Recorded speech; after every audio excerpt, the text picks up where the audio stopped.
Aku lagi berada di gedung Mahkamah Konstitusi Republik Indonesia.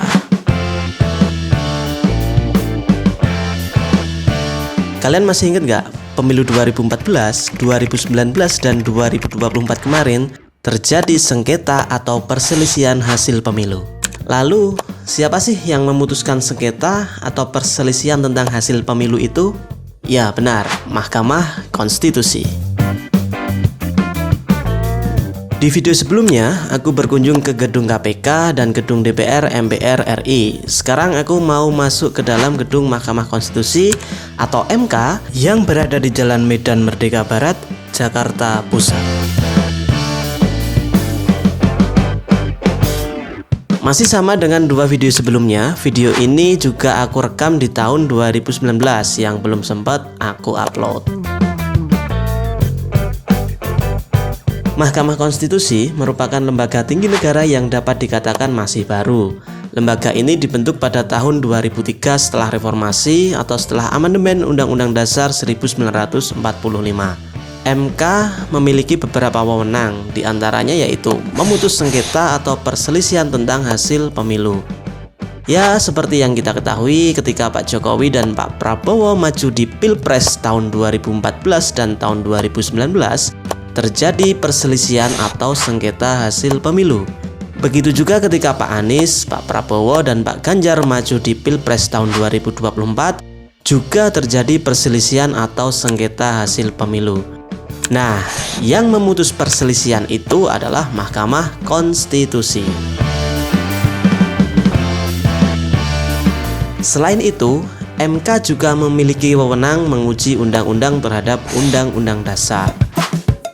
MK memiliki 9 hakim konstitusi, 3 hakim diusulkan oleh Mahkamah Agung, 3 hakim diusulkan oleh Presiden, dan 3 hakim diusulkan oleh DPR. Ya, kita di depan gedung Mahkamah Konstitusi. Ini nanti ada sidang judicial review kayaknya. Nah, ini orang-orang yang pada ngumpul di sini menunggu hakim konstitusinya. Oke, kita akan masuk ke gedung Mahkamah Konstitusi. Pertama, kita ke resepsionis dulu. Kita menjelaskan keperluan kita. Nah, kalau ini adalah tempat untuk menerima berkas perkara konstitusi.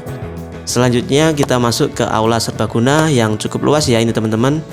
Biasanya aula ini digunakan jika ada acara atau pertemuan dengan para tamu dari luar Mahkamah Konstitusi. Lanjut, kita coba intip seperti apa ruang sidang di Mahkamah Konstitusi. Inilah yang sering kita lihat di TV ketika MK sedang mengadakan sidang. Misalnya seperti kemarin, sidang tentang sengketa atau perselisihan hasil pemilu. Kalau ini adalah tempat menyimpan jubah atau toga milik para hakim konstitusi. Ternyata dalam gedung MK megah ya teman-teman. Ini adalah ruang kerja para hakim konstitusi. Kayaknya nyaman banget sih kalau kerja di sini.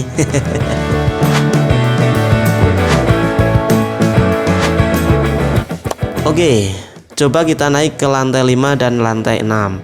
Di sini terdapat pusat sejarah konstitusi berupa wahana edukasi yang ditampilkan melalui perpaduan informasi, seni, dan teknologi.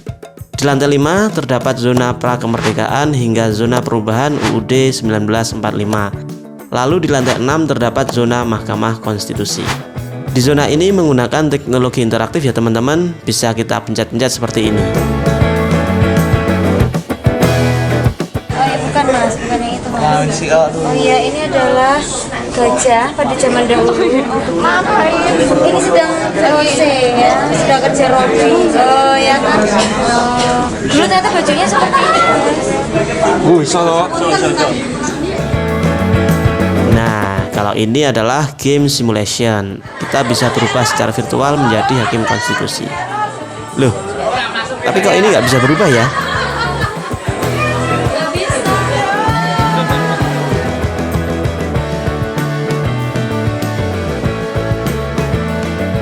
Kita lagi di dalam gedung Mahkamah Konstitusi. Ini kita berada di lantai paling atas ya.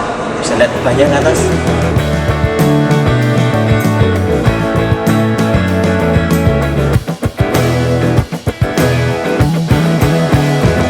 Baik teman-teman, itu tadi sedikit travel vlog aku di gedung Mahkamah Konstitusi. Di video selanjutnya aku akan pergi ke studio Mata Najwa.